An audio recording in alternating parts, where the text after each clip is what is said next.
Bonjour Céline, comment vas-tu? Bonjour, ça va très bien. Je me permets de te tutoyer, j'espère que ça ira pour toi. Avec plaisir, Oui. bien sûr. Alors le BSFF commence bientôt, donc le Brussels Short Film Festival commence du 20 au 30 avril et donc vous fêtez les 25 ans de l'événement. Peux-tu me dire quelle est la genèse de cet événement justement? Alors la genèse, on était étudiants à l'ULB. On faisait un master en analyse écriture de scénario, c'est illicite en fait. Et la deuxième année, en master 2, on a eu envie de créer un moment pour parler du court-métrage, surtout pour en montrer. Nous, c'était une forme de cinéma qu'on nous demandait d'écrire, principalement dans le cadre de ce master-là. Et on se rendait compte que finalement, on en voyait très peu, en tout cas pas en salle de cinéma. Et l'idée, l'envie vient de bien là. Et donc, on a créé ça avec le cercle à l'époque. Et puis, on a créé une ASBL pour continuer le projet. Mais c'est vrai qu'à la base, on ne s'attendait pas du tout à ce que ce soit pérenne. Donc, c'était un one-shot, plus un peu festif, et pour voilà, mettre en avant ce format un peu pas méconnu, mais en tout cas qui était plus présent sur les écrans. Exactement, c'est ça, parce que quand on était enfant, on avait l'habitude de voir des courts-métrages avant des longs-métrages, et c'est quelque chose qui a un peu disparu, ou pour ne pas dire complètement disparu, parce que quand on va dans des cinémas comme le Kinépolis ou l'UGC, c'est plus du tout la norme, alors que ça l'était dans les années 80. Donc c'était quelque chose que vous aviez envie de remettre au goût du jour. Oui, bien sûr, puis même dans les cinémas d'auteur, il y en a plus, ou alors rarement sous forme de ciné-club ou de rendez-vous, mais il y a plus ce principe du court avant le long, pour différentes raisons. Je pense principalement économique, puisque voilà, ça prend de la place, et donc on fait sauter des séances, on fait sauter de la pub si on veut montrer du court. Donc nous, on a eu envie de se battre et de se dire non, c'est un moment important, c'est surtout un format hyper intéressant, qui fait preuve d'une grande liberté. Enfin, c'est pas le format qui fait preuve de liberté, mais en tout cas qui procure une grande liberté de création pour les réalisateurs et les réalisatrices qui sont dans ce format. Ouais. Oui, d'ailleurs, ça permet deux choses. La première, ça permet à des réalisateurs de se lancer plus tard dans un long, et ça permet aussi de permettre à un large public de voir des choses très très variées en fait. Oui, c'est sûr. Nous, dans le cadre du Festival du court-métrage, c'est sûr que le court-métrage, pour nous, c'est un spectacle à part entière. Ce sont des films qui sont d'une variété et de tons, d'histoires, de formes de narration qui est absolument merveilleuse. On peut aussi voyager géographiquement et dans les genres qui sont proposés. Donc, c'est ça qui nous anime dans l'envie de les rassembler et d'en montrer comme ça à profusion dans le cadre du festival. Mais c'est vrai que dans le cheminement professionnel d'un réalisateur, d'une réalisatrice, c'est sûr que ça peut aussi permettre d'exploiter des choses, des pistes de réflexion, des manières de travailler qui, plus tard, si les gens passent au long métrage, seront forcément bénéfiques, quoi. Oui, très bien. Et alors, du coup, pour ces 25 ans, il y a plein d'événements, il y a plein de programmes spéciaux tels que le BSFF On Demand, All Star, Crappy Birthday ou encore Hall of Fame. Peux-tu nous dire de quoi il s'agit? Alors, sur le principe qu'un anniversaire, ça se passe pas toujours très bien, c'est le Crappy Birthday, évidemment. Et puis, à côté de ça, on a aussi voulu faire participer les spectateurs, donc sous forme d'un questionnaire et qui nous proposent des films qu'ils avaient envie de revoir. Ça, c'était le BSFF On Demand. Ça a été fait il y a quelques mois. On a repris toute une série de films et ils ont pu voter pour le programme. Et puis, on a demandé à des spectateurs de toujours, ou en tout cas de longue date, qui ont vu énormément de films et qui puissent aussi être programmateurs d'un des programmes pour qu'ils partagent avec le public ce qui les a marqués. Parce que c'est vrai que quand on est un spectateur comme ça, fidèle, on voit énormément de films, mais il n'y a rien à faire. Il y en a qui marquent tellement les esprits que 10-15 ans plus tard, on s'en souvient encore. D'ailleurs, quand vous regarderez la programmation, si vous venez voir cette séance-là, c'est vraiment des films qui datent pas d'il y a 2-3 ans, quoi. Ce sont des films qui sont plutôt de 2012, 2015, quelque chose comme ça. Donc, c'était chouette aussi de donner la parole à ces gens qui nous ont suivis, qui continuent à nous suivre. Oui, d'ailleurs, maintenant que vous en parlez, je pense à un court-métrage que j'avais vu il y a très longtemps, où c'était une femme, c'était dans un pays de l'Est, et en fait, elle achète 3 œufs parce que c'est la diète, et il y a un œuf, enfin, à chaque fois, il manque un œuf, et le dernier, elle le casse carrément dans l'évier tellement elle est fâchée, alors qu'en fait, il manque ça à manger. Je trouvais que c'était très impactant comme film. Je m'en suis toujours rappelée, oui. Oui, mais il y a des films comme ça qui arrivent, des réalisateurs qui arrivent en quelques minutes à nous faire vivre des émotions qui sont d'une densité vraiment incroyable. On peut se retrouver en pleurs après un court-métrage, et à la fois on peut forcément aussi passer par des éléments beaucoup plus drôles, mais c'est un vrai challenge d'arriver à nous faire vivre tout ça en quelques minutes. Je dis quelques minutes, ça peut aller jusqu'à 30 minutes. Voilà. Il y a un temps d'exposition et de présentation des personnages et de l'histoire qui est très court, donc qu'on arrive tout de suite là au vif du sujet. C'est vraiment quoi.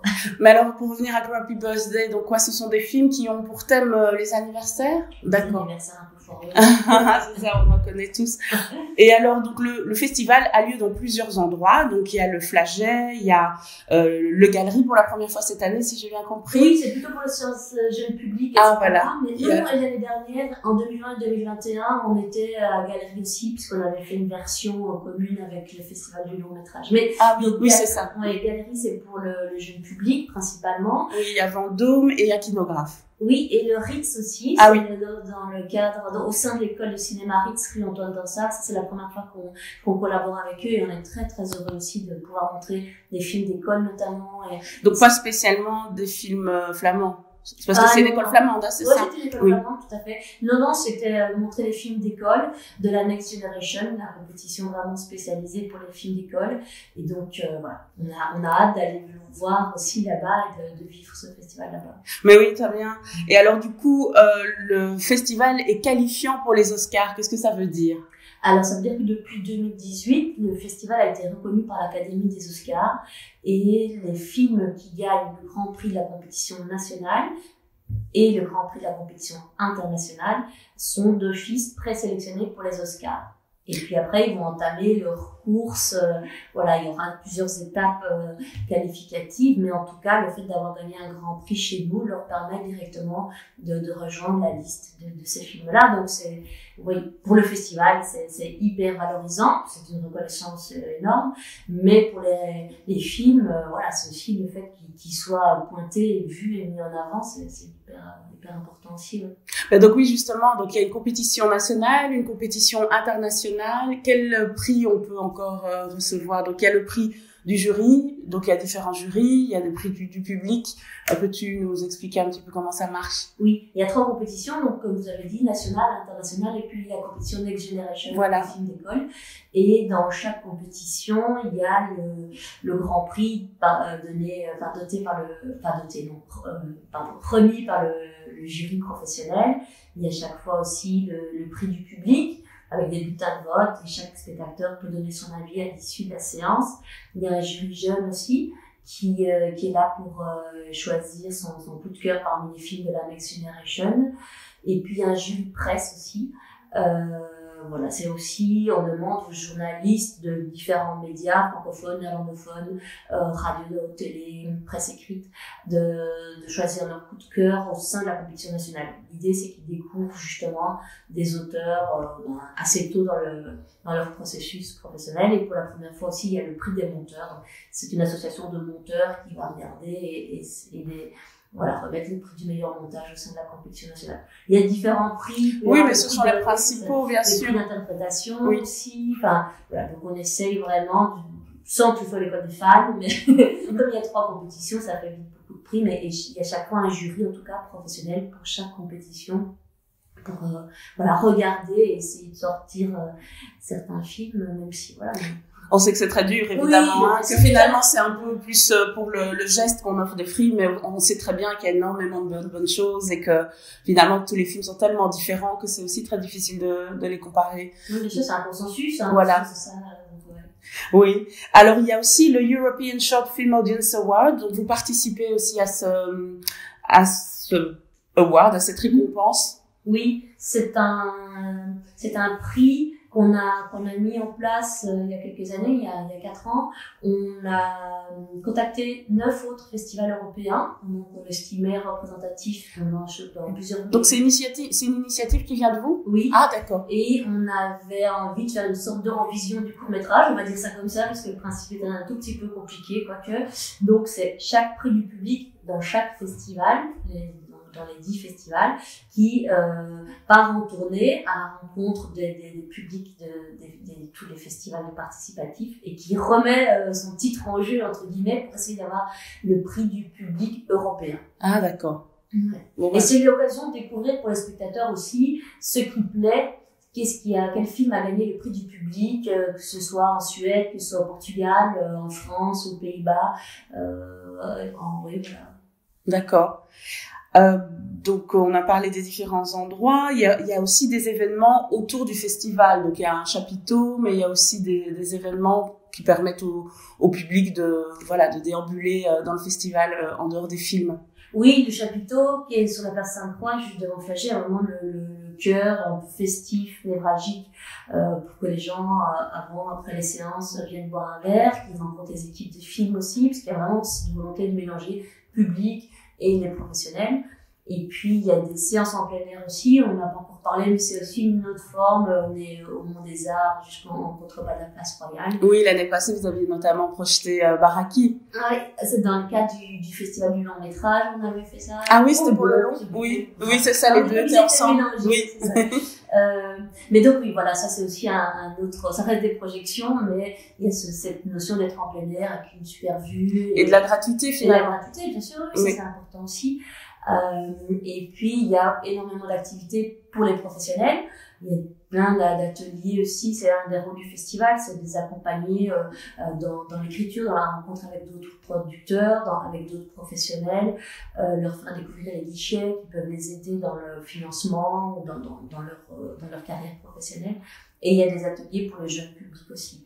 Mais voilà, c'est sûr qu'il y a, au niveau des festivités ou pour le public, c'est au chapiteau place Sainte-Croix qui est ouvert tard de la nuit pour réinventer le cinéma ou parler de tout, de rien. Mais oui, se retrouver tout simplement et créer du lien, parce qu'en plus on en a besoin après 2 années vraiment compliquées. Comment vous avez fait pour déjà pour tenir bon, garder le moral et avoir envie de continuer, ou vous avez dû vous réinventer, j'imagine aussi pendant ces 2 années qui ont précédé? Oui, nous, pour les éditions 2020 et 2021, on a pris l'option de les faire en présentiel, en live, coûte que coûte. Donc là où d'autres festivals ont pris l'option plutôt de le faire en ligne, nous, on avait toujours dans cette dimension de festival, il y a nos festivités.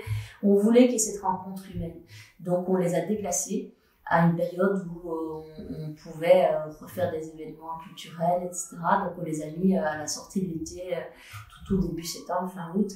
Donc effectivement, il a fallu se réinventer parce qu'en 2020, le festival, il était presque prêt quand on a appris qu'on devait, si pas l'annuler, en tout cas ne pas pouvoir le faire tenir au mois d'avril. Donc ouais, ça a été des années un peu particulières, mais on a eu ce plaisir de justement pouvoir accueillir les spectateurs, de pouvoir accueillir les équipes de films, et il y a eu des émotions comme on n'en avait jamais vu depuis 25 ans, enfin 23 ans. Et donc c'était magique quelque part, vraiment, parce que c'est vrai que le fait de vivre ensemble ces émotions-là, d'être rassemblés dans une salle, ok, bien sûr, masqué, avec une distance, avec tout ce qu'il fallait, mais il y avait quelque chose qui se passait et qui s'était pas passé les autres années. C'est-à-dire qu'on prenait encore plus conscience de l'importance que ça avait pour nous, en fait, d'être tout simplement ensemble dans une salle et regarder un film et partager un moment, surtout pour les passionnés finalement, parce que ça n'a pas de sens, même si ça se complète, on peut tout à fait regarder un film chez soi, il n'y a pas de souci, mais c'est vrai que quand on aime le cinéma, on a besoin de le partager ensemble. Oui, et puis cette rencontre après qui était possible aussi, toujours. Enfin, voilà, pour nous c'est important que les gens puissent après discuter, boire un coup. Il y a énormément d'invités, de réalisateurs qui viennent des 4 coins du monde, qui viennent présenter leurs films. Ils sont forcément accessibles aussi, donc comme on les présente avant la séance, qui disent un mot sur le film, et puis après le film il y a aussi quelques questions-réponses. Les spectateurs peuvent continuer la discussion après de manière plus informelle, peut-être pour les plus timides, oui. Pas obligé de prendre la parole devant des centaines de personnes, de faire ça à calmos au bar. Donc, ouais. Il y avait ça aussi pendant les 2 éditions Covid, donc je pense que ça nous a énormément boosté. Et voilà, de pouvoir procurer ces émotions-là aux spectateurs et de les vivre nous aussi, vraiment ça nous a porté. Mais moi, je dis pas que c'était facile. Hein, mais non, j'imagine. Et donc, comment voyez-vous l'avenir, justement? Quand je dis vous, c'est toute l'équipe, hein. Vous êtes quand même beaucoup. Ben, on espère pouvoir, voilà, ça a l'air d'être le cas, mais de pouvoir reprendre des éditions aux dates et dans les lieux habituels, et de pouvoir refaire ça un peu plus calmement, de manière chaque fois chamboulée, Ben oui. des délais de préparation. Ben oui, c'est ça, parce qu'entre l'édition passée et celle-ci, il s'est écoulé moins d'1 an, donc pour vous, c'est la course. 7 mois, donc ça a été la course contre la montre, bien sûr, oui, c'est sûr. Mais vous y arrivez. Longue vie au BSFF et au Festival du film de Bruxelles aussi, puisque vous êtes les mêmes organisateurs. Y a-t-il quelque chose dont on n'a pas parlé et que tu voudrais mentionner? Non, je pense que c'est juste dire qu'il faut qu'une connaissance du cinéma. Souvent on dit ah non, j'y connais rien en court-métrage.